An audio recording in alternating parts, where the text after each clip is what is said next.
आपण एका परिस्थितीचा विचार करूया. हं, समजा वारशामध्ये एक अत्यंत मोठी पण पूर्णपणे मोडकळीस आलेली जुनी हवेली मिळालीये. हं. भिंतींना तडे गेले आहेत, छत गळतंय आणि खिशात तर दुरुस्तीसाठी फारसे पैसेही नाहीत. हं. पण सर्वात मोठी अडचण म्हणजे ती हवेली पुन्हा कशी उभी करायची याचा कोणताही तयार नकाशा हातात नाहीये. अगदी बरोबर, सगळं काही शून्यातून सुरू करायचं आहे. आणि माहितीये 1947 मध्ये जेव्हा भारताला स्वातंत्र्य मिळालं ना, तेव्हा देशाच्या अर्थव्यवस्थेची अवस्था नेमकी या मोडकळीस आलेल्या हवेलीसारखीच होती. बापरे, खरंच की. हो ना. ब्रिटिशांनी देश सोडला होता, पण मागे गरिबी, निरक्षरता आणि उद्ध्वस्त झालेले उद्योगधंदे उरले होते. अशा वेळी हा देश पुन्हा कसा उभा करायचा हा एक प्रचंड मोठा आणि गुंतागुंतीचा प्रश्न होता. आणि या प्रश्नाचं उत्तर शोधण्यासाठीच जी उपाययोजना करण्यात आली त्यावर आजची आपली ही सखोल चर्चा आधारित आहे. आजचा आपला विषय आहे प्रगतीचे शिल्पकार, भारताच्या पंचवार्षिक आर्थिक योजना किंवा ज्याला आपण architects of progress, India's 5 year economic plans म्हणतो. 1951 ते 2017 या दशकांच्या काळात भारताने एक वीट रचून ही अर्थव्यवस्थेची इमारत कशी उभी केली याचा आपण आज वेध घेणार आहोत. आणि हा प्रवास खूप रंजक आहे बरं का, कारण तो फक्त इतिहासाच्या पुस्तकातली कोरडी आकडेवारी नाहीये. एका नवस्वतंत्र देशाने स्वतःच्या पायावर उभं राहण्यासाठी केलेला तो एक भन्नाट संघर्ष आहे. नक्कीच. म्हणूनच आजचा आपला उद्देश अतिशय स्पष्ट आहे. आपल्याकडे असलेल्या स्रोतांमधून हा जो ऐतिहासिक प्रवास समोर आला आहे तो अत्यंत सोप्या भाषेत उलगडायचा आहे. म्हणजे अगदी एखाद्या उच्च माध्यमिक शाळेतील विद्यार्थ्यालाही तो रंजक वाटेल असा. बरोबर. अगदी तसाच. अर्थशास्त्राची कोणतीही पुरवठ नसताना आपण यातील प्रत्येक बारकावा डिकोड करणार आहोत. तर मग या हवेलीची पहिली वीट कशी रचली गेली तिथून सुरुवात करूया. सर्वात आधी हा प्लॅनिंग किंवा नियोजनाचा विचार नक्की कुठून आला?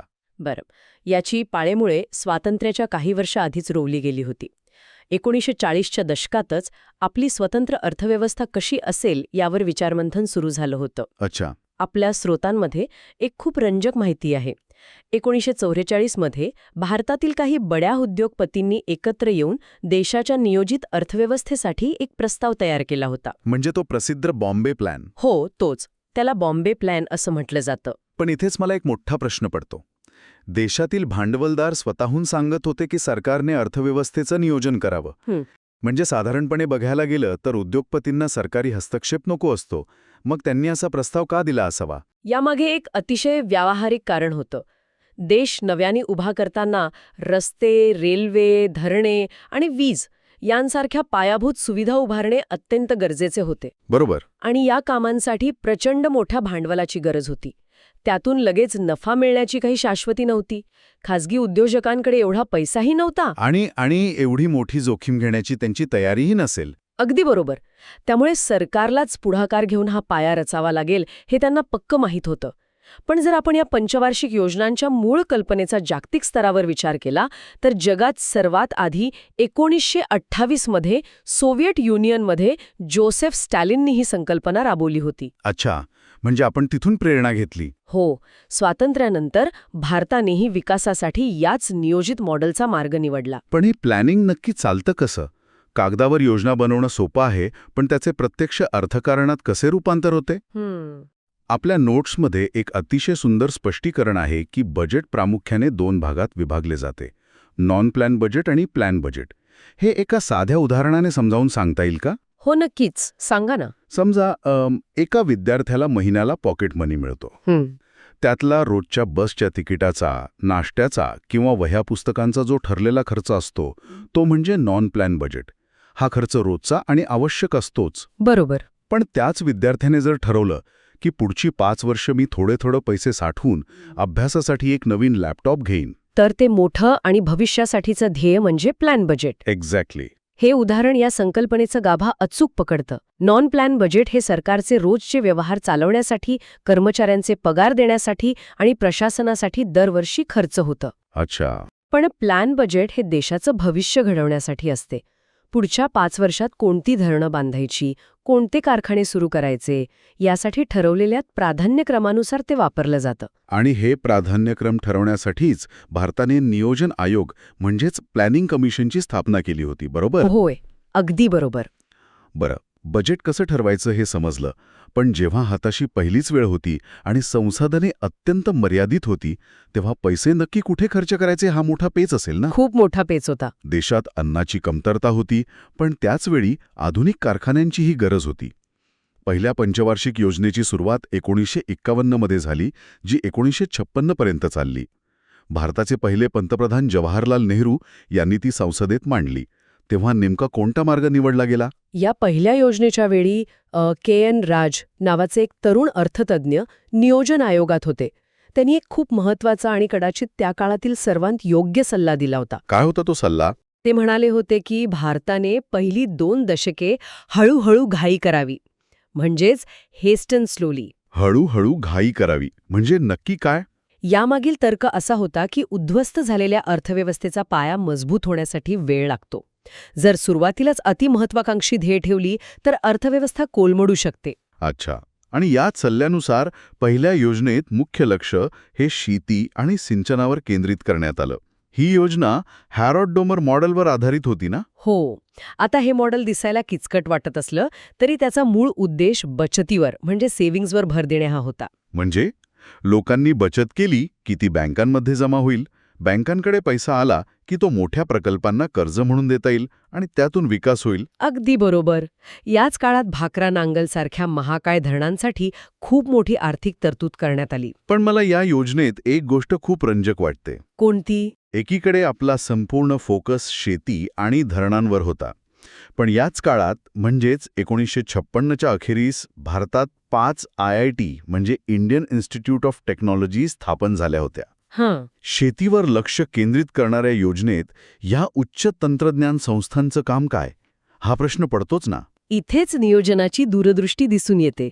या दोन्ही गोष्टींचा थेट संबंध आहे. तो कसा? बघा, जर भाकरा नांगळसारखी मोठी धरणं बांधायची असतील, कालव्यांचे जाळं विणायचं असेल किंवा भविष्यात वीज निर्मितीचे प्रकल्प राबवायचे असतील, तर उत्तम अभियंते किंवा इंजिनियर्सची गरज लागणारच होती. एक्झॅक्टली. परदेशातून तंत्रज्ञ बोलावणं भारताला परवडणारे नव्हते. म्हणूनच IITची स्थापना करणं हे भविष्यातील पायाभूत सुविधांसाठी आवश्यक असलेले मानवी भांडवल किंवा ह्युमन कॅपिटल तयार करण्याचं पाऊल होतं. क्या बात है. आणि याचा परिणाम असा झाला की पहिल्या योजनेचं उद्दिष्ट होतं 2.1% विकासदर गाठायचा, पण प्रत्यक्षात 3.6% विकासदर मिळाला. हे एक प्रचंड मोठं यश होतं. हे यश नक्कीच कौतुकास्पद होतं, पण इथेच मला एक मोठा विरोधाभास दिसतो. कसा काय? तुम्हीच म्हणालात की के.एन. राज यांनी हळूहळू जा असं सांगितलं होतं. पहिली योजना शेतीवर केंद्रित होती आणि ती यशस्वीही झाली. पण मग लगेच 1956 मध्ये दुसऱ्या पंचवार्षिक योजनेत आपण आपला ट्रॅक पूर्णपणे बदलला. PC महालनोबिस यांच्या नेतृत्वाखाली या दुसऱ्या योजनेत आपण थेट वेगाने औद्योगिकीकरण आणि जड उद्योगांवर भर दिला. बरोबर. आपण शेतीकडून थेट मोठ्या कारखान्यांकडे का वळलो? ही खूप मोठी घाई नव्हती का? वरवर पाहता ती घाई वाटू शकते आणि म्हणूनच यावर आजही अर्थशास्त्रात मोठी चर्चा होते. पण त्यावेळची जागतिक परिस्थिती आणि देशाची गरज समजून घेणं आवश्यक आहे. अच्छा. एका नवख्या देशाला संरचनात्मक बदल म्हणजे स्ट्रक्चरल ट्रान्सफॉर्मेशन करण्याची आवश्यकता होती.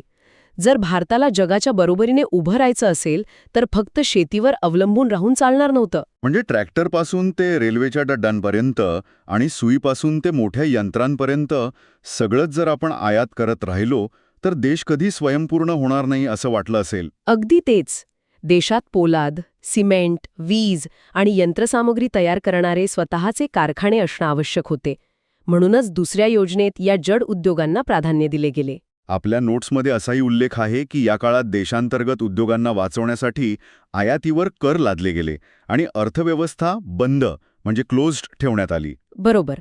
कारण आपले कारखाने नुकतेच सुरू होत होते. हां. जर बाहेरच्या देशातील स्वस्थ आणि दर्जेदार माल थेट भारतात आला असता तर आपले नवीन उद्योग त्या स्पर्धेत टिकू शकले नसते.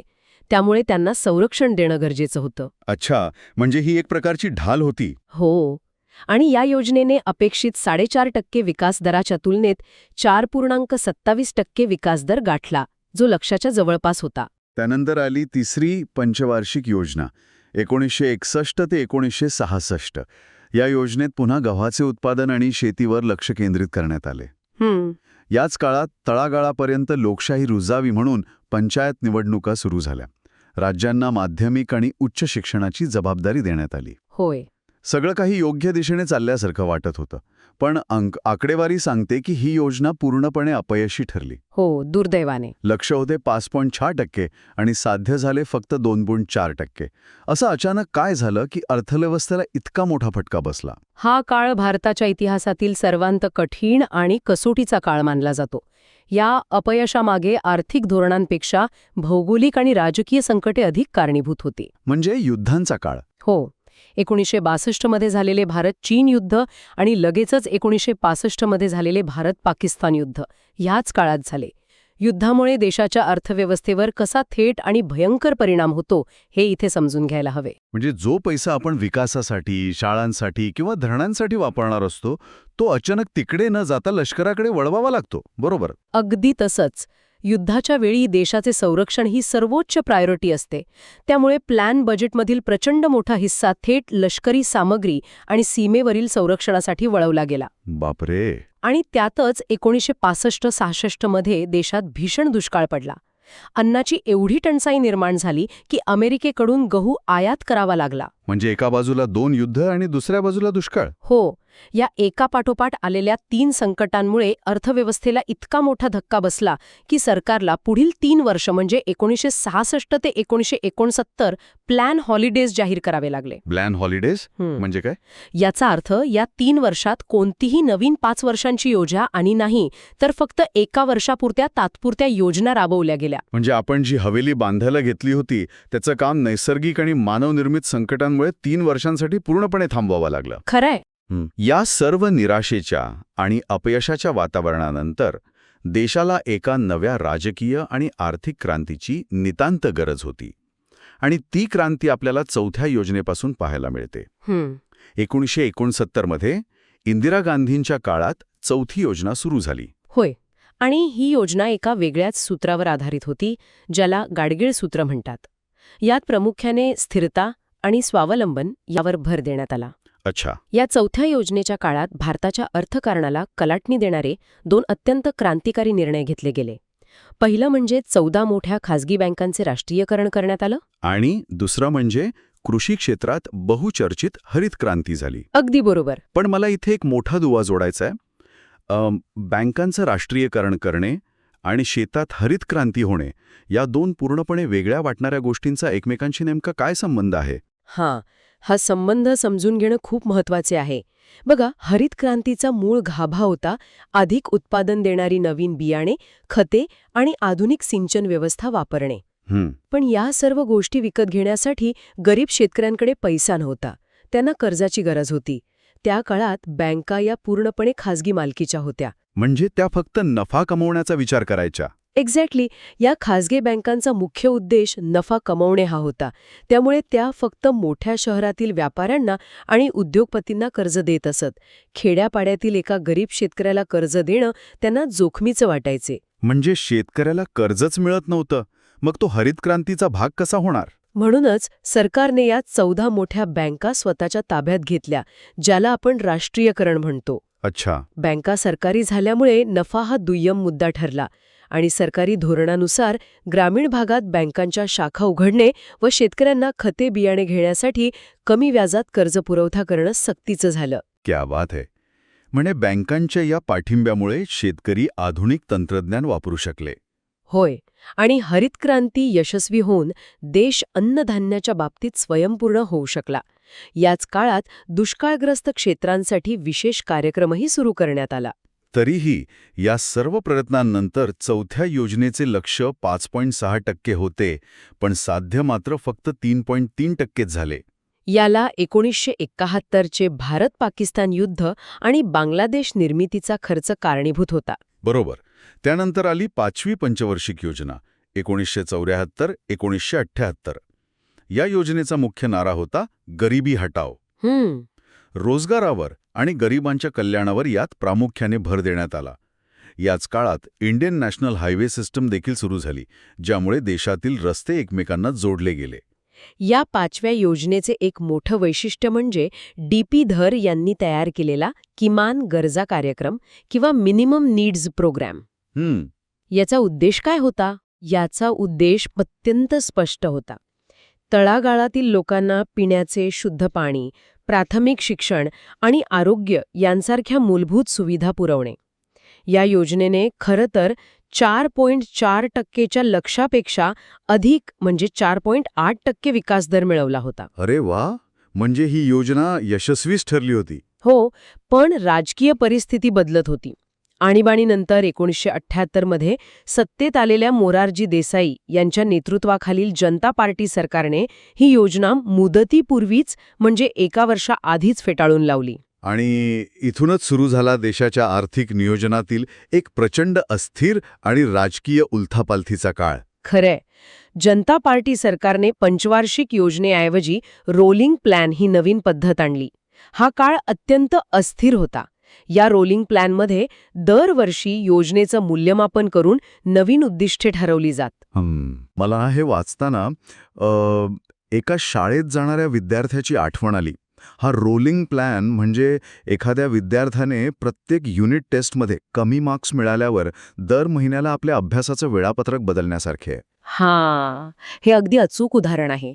जर तुम्ही सतत वेळापत्रक बदलत राहिलात तर मोठा अभ्यासक्रम कधीच पूर्ण होऊ शकत नाही. हो ना. अर्थव्यवस्थेच्या बाबतीतही हेच घडते. जर सरकार दरवर्षी योजना बदलत असेल तर परदेशी गुंतवणूकदार किंवा देशांतर्गत व्यावसायिक मोठे कारखाने उभे करण्यास घाबरतात. कारण कारखान्याला उभे राहायला आणि नफा मिळवायला 5 ते 10 वर्ष लागतात. बरोबर. जर सरकारी धोरणाची शाश्वती नसेल तर कोणीही गुंतवणूक करत नाही. राजकीय अस्थिरतेचा अर्थव्यवस्थेवर कसा थेट आणि नकारात्मक परिणाम होतो हे यातून स्पष्ट दिसतं. म्हणूनच जेव्हा 1980 मध्ये इंदिरा गांधी पुन्हा सत्तेत आल्या तेव्हा त्यांनी हा गोंधळ उडवणारा रोलिंग प्लॅन तत्काळ रद्द केला आणि 6वी पंचवार्षिक योजना नव्याने लागू केली. हो, या 6व्या योजनेला अनेक अर्थतज्ञ नेहरूवादी समाजवादाचा अंत मानतात. म्हणजे इथून पुढे सरकारने अर्थव्यवस्थेवरील आपली पकड थोडी सैल करायला सुरुवात केली. अगदी बरोबर. किमतींवरील नियंत्रण हटवण्यास सुरुवात झाली. वाढती लोकसंख्या रोखण्यासाठी कुटुंब नियोजन कार्यक्रमावर भर दिला गेला. आणि महत्वाची गोष्ट म्हणजे याच काळात कृषी आणि ग्रामीण विकासासाठी पतपुरवठा करणारी नाबार्ड ही सर्वोच्च बँक स्थापन झाली ना? होय, शिवरामन समितीच्या शिफारशीनुसार. आणि विशेष म्हणजे ही योजना 5.7% विकास दरासह यशस्वी ठरली. या भक्कम पायामुळेच 7व्या पंचवार्षिक योजनेला जी 1985-90 मध्ये आली तिला एक चांगली गती मिळाली. राजीव गांधी यांच्या नेतृत्वात सुरू झालेल्या या योजनेत तंत्रज्ञानाचा वापर आणि औद्योगिक उत्पादकता वाढवण्यावर भर देण्यात आला. सन 2000 पर्यंत देशाला स्वयंपूर्ण बनवण्याचं उद्दिष्ट ठेवण्यात आलं होतं. या योजनेने देखील 6.01% असा उत्तम विकास दर नोंदवला. पण हा आनंद फार काळ टिकला नाही. का? काय झालं? 7व्या योजनेपर्यंत तंत्रज्ञान येऊ लागलं होतं, अर्थव्यवस्था रुळावर आली होती.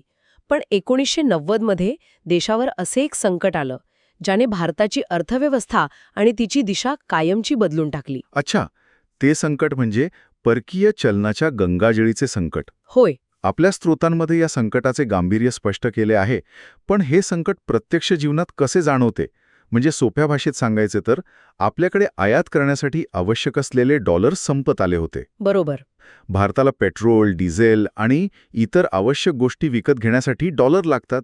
जर डॉलरच नसतील तर परदेशातून येणारी तेलाची जहाजे बंदरांवर उभी राहतील आणि देशातील वाहने, कारखाने सर्व काही ठप्प होईल. अशी भयंकर परिस्थिती निर्माण झाली होती. अगदी बरोबर. ही अवस्था इतकी गंभीर होती की आपल्याकडे फक्त पुढचे 2 किंवा 3 आठवडे पुरेल एवढेच परकीय चलन शिल्लक होते. बापरे, 2 आठवडे? हो.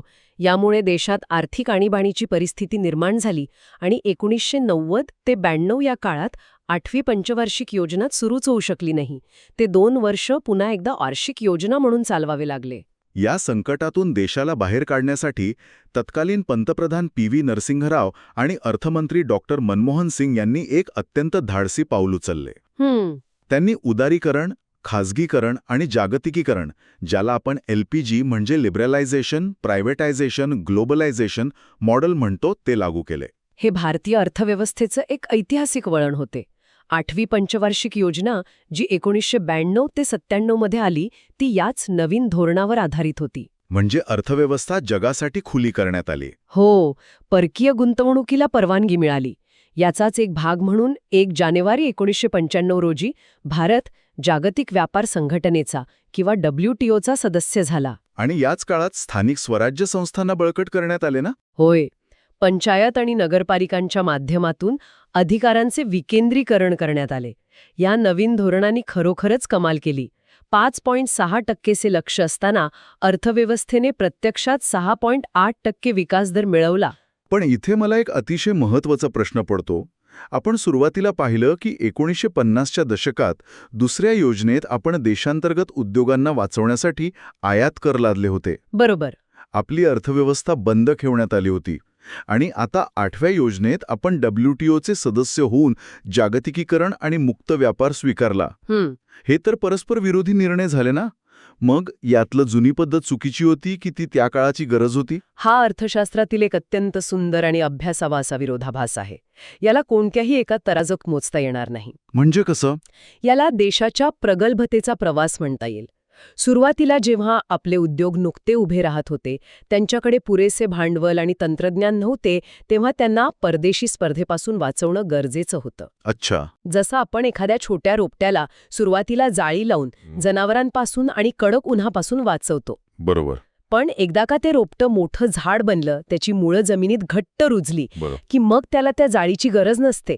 उलट त्याला मोकळ्या हवेत आणि निसर्गाच्या स्पर्धेत वाढू द्यावं लागतं. क्या बात है. 1990च्या दशकापर्यंत भारताचे उद्योग मोठे आणि सक्षम झाले होते. त्यांना आता जागतिक स्पर्धेत उतरून स्वतःला सिद्ध करण्याची गरज होती. त्यामुळे दोन्ही निर्णय त्या वेळेनुसार योग्यच होते. हे रोपट्याचं उदाहरण या क्लिष्ट आर्थिक धोरणाला अगदी सोप्या पद्धतीने स्पष्ट करतं. त्यानंतर 9वी योजना आली अटल बिहारी वाजपेयींच्या काळात. हो, 1997 ते 2000. भारताच्या स्वातंत्र्याला 50 वर्ष पूर्ण झाल्याच्या निमित्ताने केवळ आर्थिक वाढीवर न थांबता सर्वसमावेशक विकास आणि दारिद्र्य निर्मूलनावर यात भर दिला गेला. आणि 10व्या योजनेत तर 8% विकास दराचे अतिशय महत्वाकांक्षी उद्दिष्ट ठेवण्यात आले होते. गरिबी निम्म्यावर आणण्याचे ध्येय होते त्यात. बरोबर. त्यानंतर 11वी पंचवार्षिक योजना जी 2007-2012 या काळात आली, ती सामाजिक आणि शैक्षणिक विकासाच्या दृष्टीने खूप महत्त्वाची ठरली. का बरं? त्यात काय विशेष होता? कारण 2009चा शिक्षणाचा अधिकार कायदा किंवा ज्याला आपण RTE ॲक्ट म्हणतो, तो याच काळात लागू झाला. अच्छा. ज्याने 6 ते 14 वर्षांच्या मुलांसाठी शिक्षण सक्तीचं केले. अगदी बरोबर. नुसते कारखाने उभारून देश मोठा होत नाही, तर प्रत्येक मुलाला शिक्षणाचा अधिकार मिळणे हा खऱ्या विकासाचा पाया आहे. तसेच सर्वांना स्वच्छ पिण्याचं पाणी आणि पर्यावरणाचा समतोल राखण्यावर यात विशेष लक्ष केंद्रित करण्यात आले. आणि मग आली 12वी आणि शेवटची पंचवार्षिक योजना 2012-2017. याचा मुख्य विषय होता जलद, अधिक सर्वसमावेशक आणि शाश्वत विकास.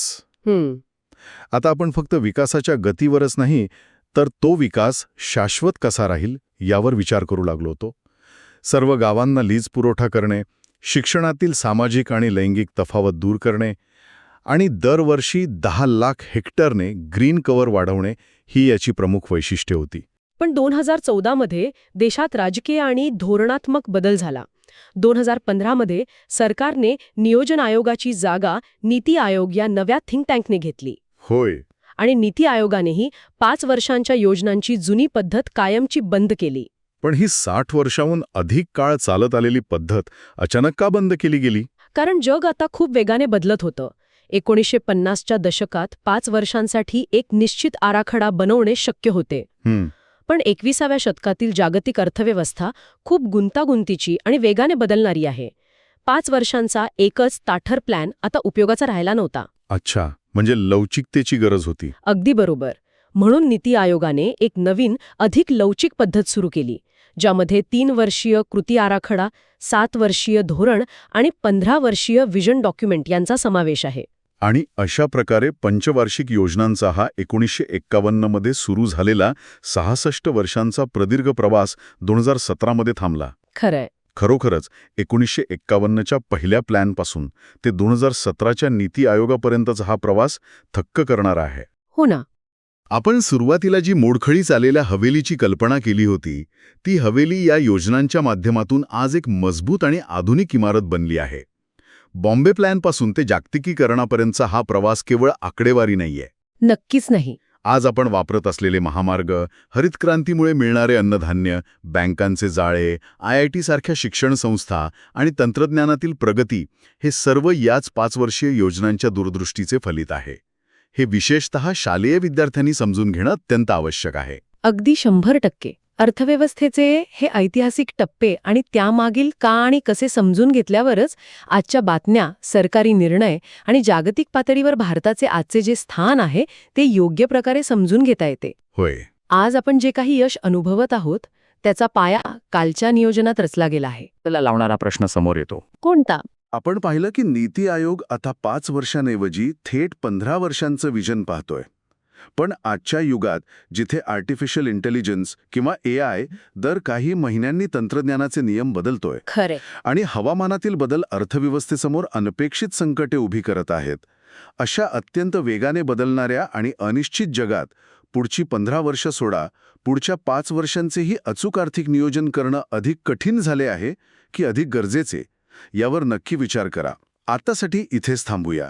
पुन्हा भेटूया अशाच एका नव्या आणि रंजक विश्लेषणात.